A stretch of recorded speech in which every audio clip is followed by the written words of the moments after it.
बिहार में पहले चरण का चुनाव प्रचार थमा। 6 नवंबर को मतदान। घाटशिला उपचुनाव को लेकर धुआंधार प्रचार, आरोप प्रत्यारोप, वादों दावों की झड़ी। राज्यपाल संतोष कुमार गंगवार ने विधानसभा से पारित झारखंड सूक्ष्म लघु एवं मध्यम उद्यम विधेयक को दी मंजूरी। औद्योगिक विकास और निवेश को मिलेगा बढ़ावा। रांची में राज्य स्तरीय रबी कार्यशाला। कृषि मंत्री का कृषि विकास किसान कल्याण पर जोर। फसल बीमा योजना के बेहतर क्रियान्वयन पर फोकस। और भगवान बिरसा मुंडा की जन्मस्थली खूंटी के उलिहातू में राजकीय बिरसा महोत्सव मनाने की घोषणा। पर्यटन मंत्री बोले, धरती आबा को सच्ची श्रद्धांजलि।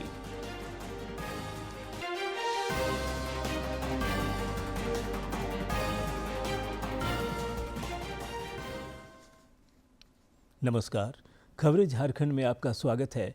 मैं हूं ज्ञानेश्वर प्रसाद श्रीवास्तव और अब समाचार विस्तार से। बिहार विधानसभा चुनाव के पहले चरण के प्रचार का शोर आज थम गया। इस चरण में राज्य के 18 जिलों की 121 विधानसभा सीटों पर 6 नवंबर को मतदान होगा। पहले चरण में कुल 1314 उम्मीदवार अपनी किस्मत आजमा रहे हैं। इनमें 1192 पुरुष और 122 महिला उम्मीदवार शामिल हैं। पहले चरण में 18 जिले के 121 विधानसभा क्षेत्र में मतदान होना है। इस दौरान कुल 3,75,13,302 मतदाता 1314 प्रत्याशियों के भाग्य का ईवीएम में बंद करेंगे फैसला। पहले चरण में मिथिलांचल, कोसी और मुंगेर डिवीजन की कई ऐसी सीटें हैं जिन पर इस बार लोगों की नजर बनी हुई है। 2020 के विधानसभा चुनाव में इन तीनों क्षेत्र में एनडीए का पलड़ा भारी था। बिहार विधानसभा चुनाव और घाटशिला समेत विभिन्न राज्यों में हो रहे उपचुनाव को लेकर आयोग धन बल के दुरुपयोग पर प्रभावी तरीके से अंकुश लगा रहा है। अब तक 100 करोड़ रुपए से अधिक के अवैध प्रलोभन जब्त किए गए हैं। इनमें करीब 9 करोड़ रुपए नकद, 42 करोड़ रुपए की शराब, 24 करोड़ रुपए के नशीले पदार्थ और 26 करोड़ रुपए की अन्य सामग्रियां शामिल हैं। उधर घाटशिला उपचुनाव को लेकर धुआंधार प्रचार जारी है। एनडीए और इंडी गठबंधन के नेता समेत सभी प्रत्याशी चुनाव प्रचार में खूब पसीना बहा रहे हैं। उपचुनाव के सिलसिले में 11 नवंबर को वोटिंग होनी है, जबकि मतों की गणना 14 नवंबर को कराई जाएगी। उड़ीसा के मुख्यमंत्री सह भाजपा के स्टार प्रचारक मोहन चरण मांझी ने आज गंधनिया हाट मैदान और बलियापोसी फुटबॉल मैदान में भाजपा प्रत्याशी के पक्ष में चुनाव प्रचार किया। इस मौके पर पूर्व मुख्यमंत्री चंपाई सोरेन समेत अन्य नेता मौजूद थे। इधर उपचुनाव में मतदाताओं की भागीदारी बढ़ाने के लिए मतदाताओं के बीच मतदाता पर्ची का वितरण लगातार जारी है। संबंधित अधिकारी मतदाता पर्ची वितरण का जायजा भी ले रहे हैं। प्रेक्षक भी निष्पक्ष और शांतिपूर्ण चुनाव सुनिश्चित करने की कवायद में जुटे हैं। भाजपा के प्रदेश कार्यकारी अध्यक्ष और सांसद आदित्य प्रसाद साहू ने मुख्यमंत्री हेमंत सोरेन के घाटशिला में कल दिए बयान पर तीखा प्रहार किया है। श्री साहू ने आज एक प्रेस वार्ता में कहा कि मुख्यमंत्री द्वारा व्यापारियों के खिलाफ अपमानजनक बयानों से स्पष्ट होता है कि वे इस वर्ग का सम्मान नहीं करते तथा घाटशिला उपचुनाव में निश्चित हार की आशंका से हताशा में हैं। मुख्यमंत्री से उन्होंने माफी की भी मांग की। आज दुनिया की अर्थव्यवस्था व्यापारियों के सहयोग से चलती है और उसी समाज को आज यहाँ से उद्योग धंधे जो स्थापित हुए थे यहाँ पर वो दूसरे राज्यों में जाने का काम कर रही है। आप उसको बचा नहीं पा रहे हो। लोग यहाँ के लोगों को रोजगार मिल रहा था, आप उद्योग लगा नहीं पा रहे हो। आप उद्योगपतियों को, व्यापारियों को गाली बक रहे हो। इसकी मैं घोर निंदा करता हूं और फिर मैं कहना चाहता हूं, कविलंब आज व्यापारियों से माफी मांगने का काम हेमंत सोरेन करें। भारत निर्वाचन आयोग द्वारा आज से 12 राज्यों और केंद्र शासित प्रदेशों में मतदाता सूचियों का विशेष गहन पुनरीक्षण शुरू हुआ।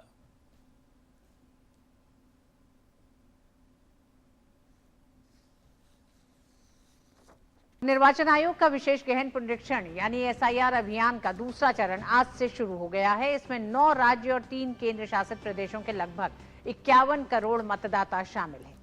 गणना चरण से ये प्रक्रिया 4 दिसंबर तक जारी रहेगी। इस प्रक्रिया में बीएलओ आज से 1 महीने तक घर घर जाकर मतदाताओं की जानकारी जुटाएंगे। वहीं 9 दिसंबर को मतदाता सूची का ड्राफ्ट पेश किया जाएगा, जबकि 7 फरवरी 2026 को अंतिम सूची प्रकाशित की जाएगी। देश के विभिन्न राज्यों में भारत निर्वाचन आयोग द्वारा शुरू किए गए एसआईआर को लेकर राजनीति के मंच पर गर्माहट दिख रही है। रांची में आज प्रेस वार्ता आयोजित कर कांग्रेस के प्रदेश अध्यक्ष केशव महतो कमलेश समेत अन्य नेताओं ने कहा कि कांग्रेस पार्टी लोकतंत्र की रक्षा के लिए पूरी तरह प्रतिबद्ध है। ज्यादा जागरूक आम लोगों को जागरूक बनाने का काम करेंगे। लोकतंत्र बचाओ और मतदाता का अपना अधिकार सुरक्षित रखो।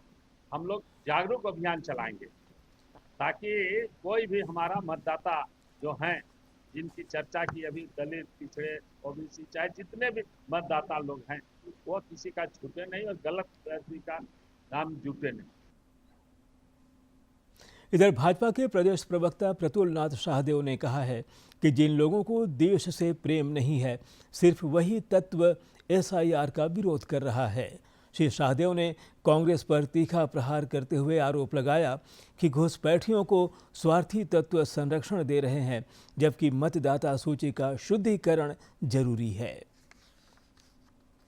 भाई जो भी विरोध कर रहे हैं एसआईआर का, हमें लगता है उन्हें देश से प्रेम नहीं है, वो देश के खिलाफ ये बातें कर रहे हैं। साहब, आप कैसे चाहते हैं कि घुसपैठियों के वोट से आप जीते, मरे हुए लोगों के वोट से जीते, पलायन कर गए लोगों के वोटों से जीते? यानी आपको फेयर इलेक्शन में विश्वास ही नहीं है। राज्यपाल संतोष कुमार गंगवार ने विधानसभा से पारित झारखंड सूक्ष्म लघु एवं मध्यम उद्यम विधेयक को मंजूरी प्रदान कर दी है। इस विधेयक में उद्योगों की स्थापना और संचालन के लिए आवश्यक विभिन्न अनुमतियों और निरीक्षणों से छूट प्रदान की गई है, ताकि उद्यमों की स्थापना प्रक्रिया अधिक सरल और सुगम हो सके। नई व्यवस्था के तहत सिंगल विंडो सिस्टम के माध्यम से लाइसेंस और अनुमतियों से संबंधित सभी सुविधाएं एक ही प्लेटफॉर्म पर उपलब्ध कराई जाएंगी। सरकार की इस पहल से राज्य में औद्योगिक विकास और निवेश को नया आयाम मिलने की संभावना है। रांची में आज राज्य स्तरीय रबी कार्यशाला का आयोजन हुआ। इस मौके पर कृषि मंत्री शिल्पी नेहा तिर्की ने कृषि विकास, किसान कल्याण पर जोर दिया। उन्होंने कहा कि किसानों की आय बढ़ाने और फसल बीमा योजना के बेहतर क्रियान्वयन पर सरकार का फोकस है। इस बार अधिक वर्षा के कारण काफ़ी नुकसान हुआ है। सरकार किसानों के साथ खड़ी है। सरकार ने 25 लाख किसानों को लोन देने का लक्ष्य रखा है, लेकिन अभी तक 5 लाख किसानों को ही लोन मिल पाया है। आने वाले खरीफ सीजन में किसानों की गौरव गाथा लिखनी है। अधिकारियों को यही निर्देशित किया है कि जितने अधिकारी हैं काफ़ी संवेदनशीलता से काम करें। जो मेहनत वो कर रहे हैं फील्ड में, उससे और एक्स्ट्रा जाके फील्ड में मेहनत करें। और जितने भी सबऑर्डिनेट्स हैं उनके, चाहे वो ब्लॉक में हो या जिला में हो, और अंचल अधिकारी से भी जाके मिले, बात करें, और ताकि सही रिपोर्ट जिला तक आ सके और जिनकी जो मुआवजा बनती है वो किसानों को वो मुआवजा हम उपलब्ध करा सकें। उद्यान निदेशक माधवी मिश्रा ने कहा कि मोन्था चक्रवात और लगातार नमी के कारण धान की फसल को काफ़ी नुकसान हुआ। ऐसे में किसानों को नई बीमारियों से सावधान रहना होगा। उन्होंने कहा कि समय पर सलाह और एडवाइजरी पहुंचाना अब बहुत ज़रूरी है, ताकि नुकसान को कम किया जा सके। अभी रिसेंटली जो बारिश हुई और उसमें जो वेजिटेबल डैमेज हुआ है, उसका भी असेसमेंट रिपोर्ट मांगा गया है, so that we can send to the disaster department. इसका मतलब ये है कि जो हमारे सीड्स हैं, प्लांटिंग मटेरियल्स हैं, जो टेक्नोलॉजी है, we have to use it in the optimal way where we can actually reduce the impact of nature. कृषि विशेषज्ञों का मानना है कि वैज्ञानिक सलाह और सरकारी योजनाओं के सही क्रियान्वयन से राज्य के किसान मौसम की चुनौती को अवसर में बदल सकते हैं। रांची से सहयोगी विकास के साथ रविकांत की रिपोर्ट। राज्य सरकार ने भगवान बिरसा मुंडा की जन्मस्थली खूंटी के उलिहातू में राजकीय बिरसा महोत्सव मनाने की घोषणा की है। पर्यटन मंत्री सुदीव्य कुमार ने इस बात की जानकारी साझा करते हुए बताया कि मुख्यमंत्री हेमंत सोरेन के निर्देशानुसार भगवान बिरसा मुंडा को नमन करते हुए राजकीय बिरसा महोत्सव की घोषणा की गई है। पर्यटन मंत्री ने कहा कि धरती आबा की 150वीं जयंती वर्ष के अवसर पर अबुआ सरकार की ओर से लिया गया यह निर्णय उनके प्रति एक सच्ची श्रद्धांजलि है। उन्होंने कहा कि भगवान बिरसा मुंडा ने जनजातीय समाज के अधिकार, जल, जंगल, जमीन की रक्षा और आत्म सम्मान की लड़ाई में जो बलिदान दिया है वह सदैव प्रेरणा स्रोत रहेगा। केंद्र सरकार की पहल पर झारखंड समेत देश भर में रेल सेवा और सुविधाओं का विस्तार हो रहा है। रेल मंत्री अश्विनी वैष्णव ने बताया कि देश भर में 1300 स्टेशनों का पुनर्निर्माण और नवनिर्माण किया जा रहा है। उन्होंने कहा कि 20 शहरों की क्षमता को दोगुना करने का लक्ष्य है। शहर ऐसे हैं जहां पे बहुत ज़्यादा डिमांड रहती है पहुंचने की गाड़ियों की, जैसे मुंबई है, दिल्ली है, कोलकाता है, चेन्नई है, बेंगलुरु है, हैदराबाद है, लखनऊ है, पटना है। ऐसे ही अहमदाबाद में और सूरत में भी बहुत डिमांड रहती है। इस तरह के 20 शहरों की कैपेसिटी को डबल करने का काम हाथ में लिया है और इस डबल करने के काम में जो बड़ा फैक्टर रहेगा वो फैक्टर रहेगा मेगा कोचिंग टर्मिनल का। राष्ट्रपति द्रौपदी मुर्मू ने उत्तराखंड के नैनीताल में आज कुमाऊं विश्वविद्यालय के 20वें दीक्षांत समारोह को संबोधित किया। इस दौरान राष्ट्रपति ने कहा कि वर्ष 2047 तक भारत को एक विकसित राष्ट्र बनाने का लक्ष्य है, जिसमें युवाओं की महत्वपूर्ण भूमिका है। उन्होंने कहा कि अर्थव्यवस्था निरंतर प्रगति करे, इसके लिए सरकार अनेक नीतिगत कदम उठा रही है। इन पहलों से युवाओं के लिए अनेक अवसर उपलब्ध हो रहे हैं। राष्ट्रपति ने दीक्षांत संबोधन में कहा कि शिक्षा ऐसी होनी चाहिए जो विद्यार्थी में बौद्धिकता और कौशल का तो विकास करे ही, साथ ही उनके नैतिक और चरित्र बल को भी मजबूत बनाए।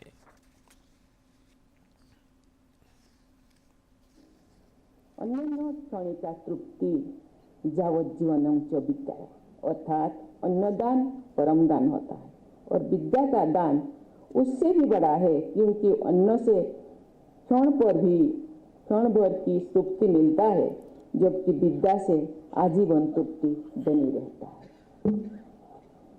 शिक्षा किसी भी देश के विकास की आधारशिला होती है, इसीलिए शिक्षा ऐसे होनी चाहिए जो विद्यार्थियों में बौद्धिकता और कौशल का तो विकास करे ही, साथ ही उसके नैतिक बल और चरित्र बल को भी मजबूत बनाए। मुझे विश्वास है कि आप सब ऐसी शिक्षा के प्रति सक्रिय आस्था बनाए रखेंगे। झारखंड समेत देश भर में बेरोजगार युवक युवतियों को प्रशिक्षित कर उन्हें आत्मनिर्भर बनाने की मुहिम जारी है। हजारीबाग में केंद्र सरकार द्वारा संचालित इंडसेटी संस्थान इस लक्ष्य को मुकाम तक पहुंचाने का बड़ा जरिया साबित हो रहा है। हजारीबाग में इंडियन बैंक स्वरोजगार प्रशिक्षण संस्थान इंडसेटी की पहल पर बेरोजगार युवक युवतियों को मशरूम की खेती, ब्यूटिशियन, साबुन एवं डिटर्जेंट निर्माण, कंप्यूटर और कोहबर आर्ट सहित कई व्यावसायिक प्रशिक्षण दिए जा रहे हैं। संस्थान में स्वावलंबियों के लिए विशेष कार्यक्रम का भी आयोजन किया गया, जिसमें प्रबंध निदेशक एवं मुख्य कार्यपालक अधिकारी विनोद कुमार समेत अन्य अधिकारी शामिल हुए। हजारीबाग दौरे के क्रम में मुख्य कार्यपालक अधिकारी ने नए भवन का भी उद्घाटन किया।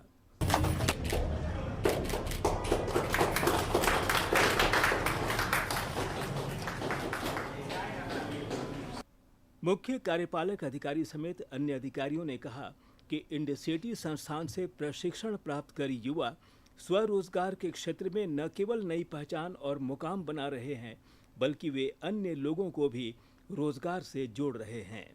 ये सरकार का पहल है, इसके लिए सरकार बैंक को इंसेंटिव भी देती है। ट्रेनिंग इंफ्रास्ट्रक्चर से नाबार्ड भी सपोर्ट करता है, कई चीजों में सीड भी सपोर्ट करता है, हर जगह से सपोर्ट मिलता है बैंक को। और ट्रेनिंग में आप लोगों को देखो, आप थोड़ा जैसे आप लोगों को ट्रेनिंग मिल गई तो आप थोड़ा ज्यादा जागरूक ज्यादा जानकारी होगी आप। तो हर आदमी को गांधी जी बोलते थे कि खुद तो पढ़ो। टीचर्स का क्या होता है, वो खुद पढ़ जाते हैं, उसमें कितने लोगों को पढ़ाते हैं, बच्चों को पढ़ाते हैं। तो आप लोगों को अब जब जानकारी होगी तो आप और लोगों को इंकरेज करो, कह रहे वहां जाओ, ट्रेनिंग मिलेगा तो अपना काम स्टार्ट कर सकते हैं। यहाँ पे हमारे जो ट्रेनिंग सेंटर है उसमें हर तरह की ट्रेनिंग दी जाती है, छोटे से बड़े तक। जैसे मशरूम खेती करना, चूड़ी बनाना, जो महिलाएं पहनती हैं गले में आर्टिफिशियल, वो सारा चीज़ वहाँ ट्रेनिंग दिया जाता है। वहाँ तक कि सब्ज़ी उपजाना, वो गोबर खाद बनाना, और तरह तरह की दी जाती है, जिससे महिलाएं अपने घर में भी बैठ, सिलाई कढ़ाई ब्यूटिशियन, जिससे महिलाएं अपने घर में भी बैठ के अपना रोज़गार उत्पन्न कर सकें। ऐसा नहीं कि मतलब हम बाहर जाके काम करें तभी हमारा जो रोज़गार उत्पन्न हो। इंडसेटी संस्थान से प्रशिक्षण प्राप्त करने वाले उद्यमी रवि कुमार रंजन ने भी इस ट्रेनिंग कार्यक्रम की सराहना की। बदलाव तो बहुत आया और बहुत लोगों को हम रोजगार से जोड़े, उसमें महिला भी शामिल है, लड़की भी शामिल है, पुरुष भी शामिल है, सब लोग रोजगार से जुड़े हुए हैं। और हर एक जगह, सिर्फ झारखंड में ही नहीं, नेपाल तक हम मशीन सप्लाई किए हैं, वहाँ पे प्रोडक्शन करवाए हैं, सब इंस्टॉल सब हम करवाए हैं। और सब लोग हर एक दिन कोई 500 कमाता है, मिनिमम इन्वेस्टमेंट है इसका 40,000 रुपया। 40,000 रुपया लगा के आदमी डेली 500 रुपया कमाता है। इसमें कोई संदेह नहीं कि मौजूदा समय में कौशल विकास। गौरव की रिपोर्ट। देवघर जिले में साइबर अपराध के खिलाफ जागरूकता कार्यक्रम की शुरुआत की गई है। इसके तहत मोहनपुर थाना क्षेत्र के मोरने गांव में पुलिस ने स्थानीय ग्रामीण और पंचायत प्रतिनिधियों के साथ बैठक की और उन्हें साइबर अपराध से बचने के उपाय बताए। देवघर के पुलिस अधीक्षक सौरभ ने बताया कि साइबर अपराध से निपटने के लिए पुलिस कई स्तरों पर प्रयास कर रही है। जहाँ भी साइबर अपराधी ज़्यादा संख्या में रहते हैं या वहाँ से ज़्यादा कॉल्स हो रहे हैं, उन सभी गांव में हम लोगों ने senior officers, SDPO rank, DSP rank के ऑफिसर्स को हमने निर्देशित किया है कि वो उन गाँव में जाएँ, लोगों से मिलें, लोगों से बातें करें और उन्हें स्पष्ट चेतावनी दें, स्पष्ट रूप से समझाएं कि अगर इस तरह की कार्रवाई की जाएगी तो उनके खिलाफ विधि सम्मत कार्रवाई की जाएगी, संपत्ति जब्ती तक की भी कार्रवाई की जा सकती है। तो यह एक प्रयास है कि लोग स्वयं भी समझ जाएं। अगर लोग नहीं समझेंगे तो निश्चित रूप से हम लोग आगे जो हम लोग की कार्रवाई चल रही है वो और तीव्र होगी और हम लोग इसमें सघन छापेमारी और गिरफ्तारी करेंगे। गिरिडीह इंडोर स्टेडियम में आज कोडरमा सांसद खेल महोत्सव का उद्घाटन हुआ। इस मौके पर कई गणमान्य लोग मौजूद रहे। गिरिडीह के इंडोर स्टेडियम में आयोजित कोडरमा सांसद खेल महोत्सव का विधिवत उद्घाटन हुआ। उद्घाटन के दौरान बगोदर से भाजपा विधायक नागेंद्र महतो ने कहा कि यह खेल महोत्सव प्रधानमंत्री नरेंद्र मोदी के खेलो इंडिया और फिट इंडिया अभियान का हिस्सा है। पहल तो बहुत अच्छी पहल है और कोडरमा लोकसभा क्षेत्र के सांसद सह केंद्रीय बाल विकास मंत्री महोदया और देश के यशस्वी प्रधानमंत्री नरेंद्र भाई मोदी जी के सोच के तहत एक अच्छी पहल है कि युवाओं में एक्टिविटीज कैसे आ रहे, युवा हमारा आगे कैसे बढ़े, चाहे बच्चियां हो चाहे बच्चे हो, इसीलिए खेल महोत्सव का आयोजन किया गया। महोत्सव के पहले दिन टेबल टेनिस, शतरंज, बैडमिंटन समेत कई प्रतिस्पर्धाएं आयोजित की गईं। प्रतियोगिताओं में विभिन्न वर्ग के खिलाड़ियों ने भाग लिया। मौके पर मौजूद जिला परिषद अध्यक्ष मुनिया देवी ने कहा कि बच्चों के शारीरिक और मानसिक विकास के लिए प्रधानमंत्री ने खेलो इंडिया के तहत इस अभियान की शुरुआत की है। तो देश के प्रधानमंत्री जी हमारे संसद में तो बच्चों के प्रति आज गिरिडीह स्टेडियम में तो खेल का जो आयोजन किया है बहुत धन्यवाद का पात्र है और बहुत अच्छी खेल है, क्योंकि देखिए कि हमारे बच्चियां हैं, जब मिले बच्चियों से तो पूछे कि क्या चीज़ के आप लोग पार्टिसिपेट कर रहे हैं, तो बच्चियों ने बताया कि हम लोग हॉकी है, टूर्नामेंट है और बैडमिंटन भी है, तो बहुत सारा इस तरह से मानसिकता। वहीं सांसद प्रतिनिधि सह पूर्व नगर पालिका अध्यक्ष दिनेश यादव ने बताया कि सांसद खेल महोत्सव के दौरान cricket, kabaddi, football, athletics, badminton, तीरंदाजी, वॉलीबॉल समेत कई प्रतिस्पर्धाएं हो रही हैं, जो खेल के प्रति बच्चों की रुचि बढ़ाने में सहायक होगा। ये सब लोकप्रिय प्रधानमंत्री के दूरदर्शी सोच है कि युवाओं के प्लेटफॉर्म देना, उनको खेलने का अवसर देना, उसी का आज फलाफल देखने को मिल रहा है कि सांसद खेल महोत्सव का साथ आज हम लोग 4 गेम का यहाँ उद्घाटन किए हैं और ये लगातार 2 दिवसीय है, यहाँ चलेगा। मैं लोकप्रिय सांसद महोदया अन्नपूर्णा देवी जी को धन्यवाद देते हैं कि यहाँ प्रधानमंत्री के प्रयास और प्रोत्साहन से देश में खेल प्रतिभाओं को बढ़ावा मिल रहा है। सांसद खेल महोत्सव जैसे आयोजन प्रतिभाओं के प्रदर्शन के मंच के रूप में स्थापित होते दिख रहे हैं। जहां खेल प्रतिभाओं को मान सम्मान मिल रहा है, वहीं राष्ट्रीय स्तर के खिलाड़ी इसके माध्यम से तराशे जा रहे हैं। डीडी न्यूज के लिए गिरिडीह से रमेश प्रभाकर की रिपोर्ट। भारतीय महिला क्रिकेट का सितारा बुलंदी पर है। आईसीसी ने महिला विश्व cup team of the tournament का ऐलान किया है, जिसमें 3 भारतीय महिला क्रिकेटर शामिल की गई हैं। इस टीम में स्मृति मंधाना, दीप्ति शर्मा और जेमिमा रॉड्रिग्स को जगह मिली है। अंतर्राष्ट्रीय क्रिकेट काउंसिल ने आज महिला world cup team of the tournament का ऐलान किया। भारत की ओर से इसमें 3 खिलाड़ियों को जगह मिली है, जिसमें स्मृति मंधाना, दीप्ति शर्मा और जेमिमा रॉड्रिग्स मौजूद हैं। इस टीम के कप्तान के तौर पर दक्षिण अफ्रीका की लॉरा वुल्फार्ट को चुना गया है। लॉरा और स्मृति मंधाना को ओपनर बल्लेबाज के तौर पर चुना गया है, जबकि रॉड्रिग्स को तीसरे नंबर पर चुना गया।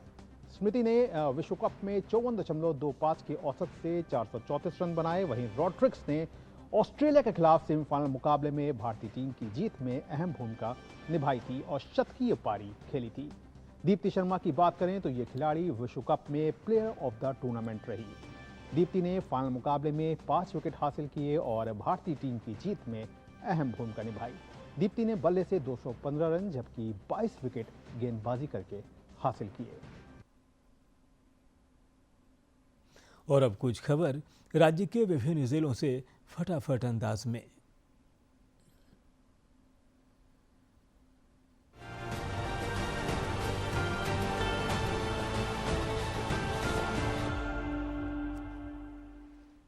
कोडरमा में मुख्य धारा से वंचित बिरहोर जनजाति के सर्वांगीण विकास को लेकर जिला प्रशासन कोडरमा द्वारा निरंतर प्रयास जारी है। इसी क्रम में आज आकांक्षी प्रखंड मरकच्चो के ग्राम तेलिया मारन बिरहोर टोला में जनजातीय परिवार के सदस्यों के बेहतर स्वास्थ्य के लिए विशेष शिविर का आयोजन किया गया। इस दौरान सभी बिरहोरों का शारीरिक जांच के साथ साथ विभिन्न बीमारियों जैसे TB, malaria, sugar, BP, sickle cell, haemoglobin, anaemia, प्रसूति संबंधी जांचों को अंजाम दिया गया।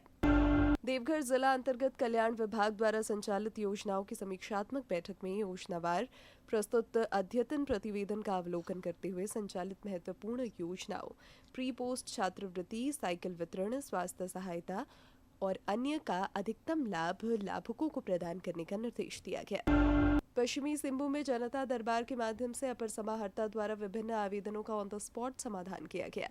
साथ ही सभी शिकायतकर्ता की समस्याएं को सुनने के पश्चात संबंधित अधिकारियों को निर्देशित किया गया कि आवेदनों का भौतिक जांच करते हुए उनका समाधान जल्द से जल्द करते हुए अवगत कराएं।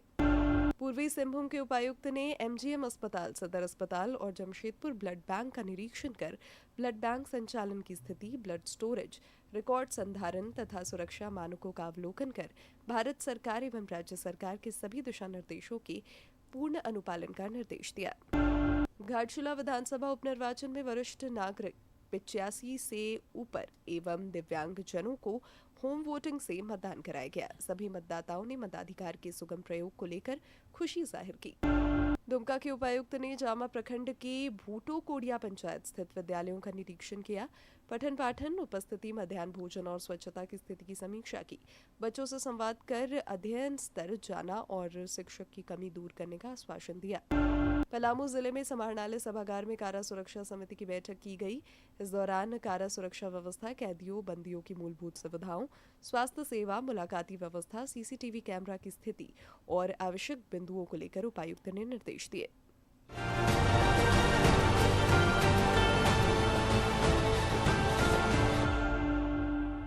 और अब मौसम। राज्य में मौसम का उतार चढ़ाव जारी है। 24 घंटे के बाद तापमान में 2 से 3 डिग्री सेल्सियस तक वृद्धि हो सकती है, जिसके बाद इसमें फिर गिरावट का पूर्वानुमान है। 10 नवंबर तक सवेरे कुहासे के हालात भी रह सकते हैं। हालांकि मौसम के शुष्क बने रहने का पूर्वानुमान है। पिछले 24 घंटे के दौरान खूंटी में न्यूनतम तापमान 13.4 डिग्री सेल्सियस रिकॉर्ड किया गया, जो राज्य में सबसे कम रहा। साहिबगंज के जैफ-9 ग्राउंड में नवनियुक्त 264 चौकीदार दफादार पासिंग परेड में शामिल हुए। साहिबगंज में पासिंग परेड के साथ नवनियुक्त 264 चौकीदार दफादार अब सेवा को तैयार है।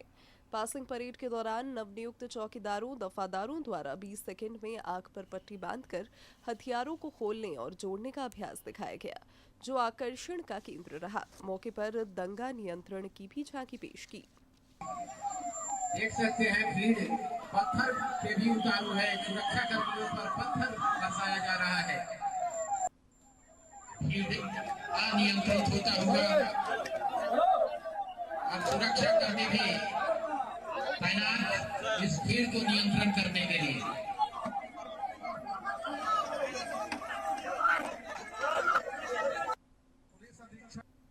इस दौरान जिले के उपायुक्त हेमंत सती ने बताया कि नवनियुक्त चौकीदारों को मल्टी वर्क के लिए प्रशिक्षित किया गया है। इस पूरे जिले को एक साथ इतना बड़ा कार्यबल मिल रहा है और ये कार्यबल केवल बल मात्र नहीं है, बल्कि इसमें दक्षता है, कार्यकुशलता है। 6 महीने की इनकी ट्रेनिंग करवाएगी। डिफरेंट डिपार्टमेंट के साथ इन्होंने ट्रेनिंग करी, चाहे एडमिनिस्ट्रेशन हो, चाहे पुलिस हो, अंचल कार्यालय से लेकर के और जिला कार्यालयों तक लगभग सभी विभागों की ट्रेनिंग उन लोगों ने की है। कंप्यूटर की दक्षता भी उनको दी गई है। वहीं पुलिस अधीक्षक अमित कुमार सिंह ने नवनियुक्त चौकीदारों को कर्तव्य बोध कराया और शुभकामनाएं दी। उन्होंने बताया कि पुलिस नियमावली के तहत चौकीदारों को प्रशिक्षित किया गया है। लोगों ने देखा कि चौकीदारों को हर तरह की ट्रेनिंग दी गई है, उसको किसी एक पर्टिकुलर काम के लिए नहीं, जबकि विधि व्यवस्था से लेकर इवन थाना के जो सरिस्ता का कार्य है, जो पेपर वर्क है, अंचल का जो कार्यालय है, चाहे राजस्व का जितना भी काम है, प्लस और भी जो कार्य है, सभी कार्यों की ब्रीफ ट्रेनिंग दी गई है। गौरतलब है कि साहिबगंज जिले में पिछले 6 महीनों से चौकीदार दफादार के नवनियुक्त जवानों को प्रशिक्षण दिया जा रहा था। साहिबगंज से आनंद कुमार ओझा की रिपोर्ट। और अब अंत में मुख्य समाचार एक बार फिर। बिहार में पहले चरण का चुनाव प्रचार थमा। 6 नवंबर को मतदान। घाटशिला उपचुनाव को लेकर धुआंधार प्रचार, आरोप प्रत्यारोप, वादों दावों की झड़ी। राज्यपाल संतोष कुमार गंगवार ने विधानसभा से पारित झारखंड सूक्ष्म लघु एवं मध्यम उद्यम विधेयक को दी मंजूरी। औद्योगिक विकास और निवेश को मिलेगा बढ़ावा। रांची में राज्य स्तरीय रबी कार्यशाला। कृषि मंत्री का कृषि विकास किसान कल्याण पर जोर। फसल बीमा योजना के बेहतर क्रियान्वयन पर फोकस। और भगवान बिरसा मुंडा की जन्मस्थली खूंटी के उलिहातू में राजकीय बिरसा महोत्सव मनाने की घोषणा। पर्यटन मंत्री बोले, धरती आबा को सच्ची श्रद्धांजलि।